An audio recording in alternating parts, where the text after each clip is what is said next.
Hey everyone, it's James Park, pastor of Engage Ministries at Wilmot Center Church.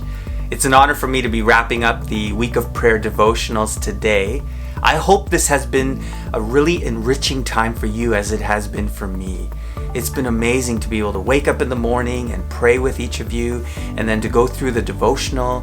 And really it has been a source of awakening, hasn't it?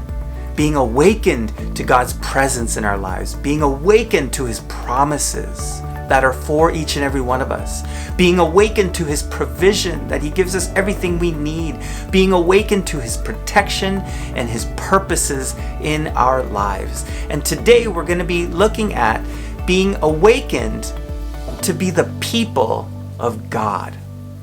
You know, we're living in really dark times right now.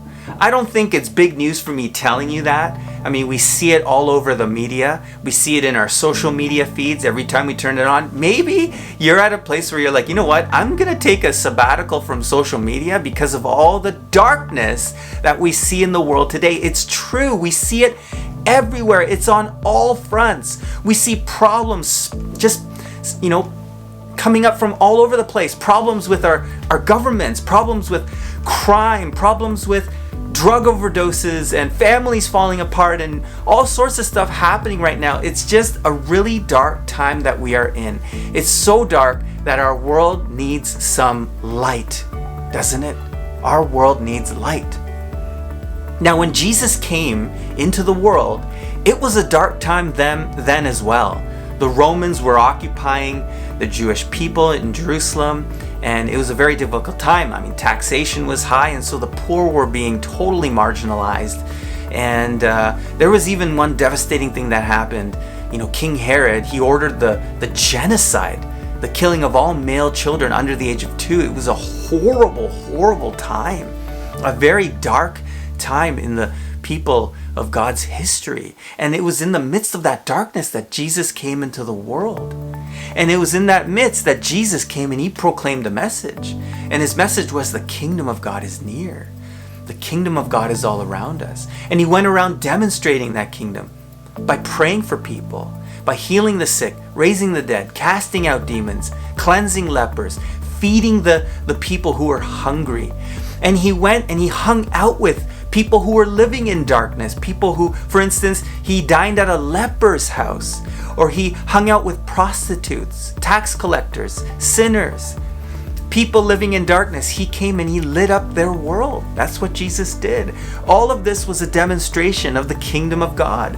All of this was a demonstration that Jesus was the light of the world. Then something very profound happens when Jesus gives a message on the Sermon on the Mount. It was such a profound message that He gives. There's one part where He says, hey, guess what? You are the light of the world.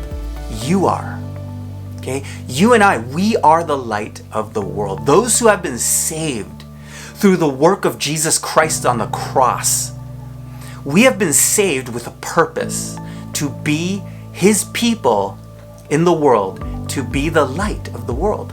Matthew chapter 5, verse 14 to 15 says this: you are the light of the world.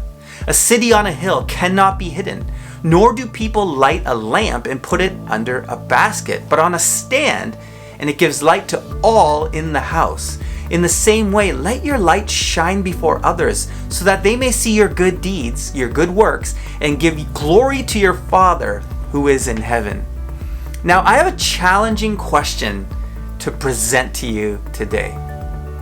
Could it be that when God's people do all those good works, those good deeds, what it means to follow Jesus, all those things, could it be that if we do those things inside a building once a week, could it be that that is a light that's hidden under a basket? If that's the sum of our good deeds of living for Jesus is going to a building once a week, could it be that we're a light hidden under a basket and not put on a stand? Could it be that God's actually calling us out to be the light every day of our lives and in every sphere of our lives? You know, the way light saturates darkness, could it be that we're actually called to saturate this dark world with the light of Christ? Awakening to be God's people is to be awakened to the reality that church is not a building. We have to actually change the way we speak and think about that word church. It's not primarily a building. Church is people. People on mission to do as Jesus did. Proclaim the good news of the kingdom and demonstrate the kingdom-shaped life in all we do with all those we do life with, to be the light of the world. And by that, by shining our light, we're providing hope for a better world. We're providing hope for a better reality. We're providing hope for a better humanity. That is what being the light of the world is all about. That is what being God's people is all about.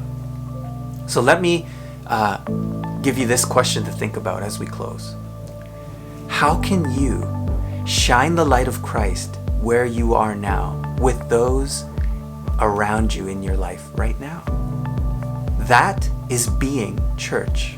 That is being God's people. Let us be awakened to be God's people, God's instruments, God's light in this dark world, and light up the lives of those around us just as Jesus did.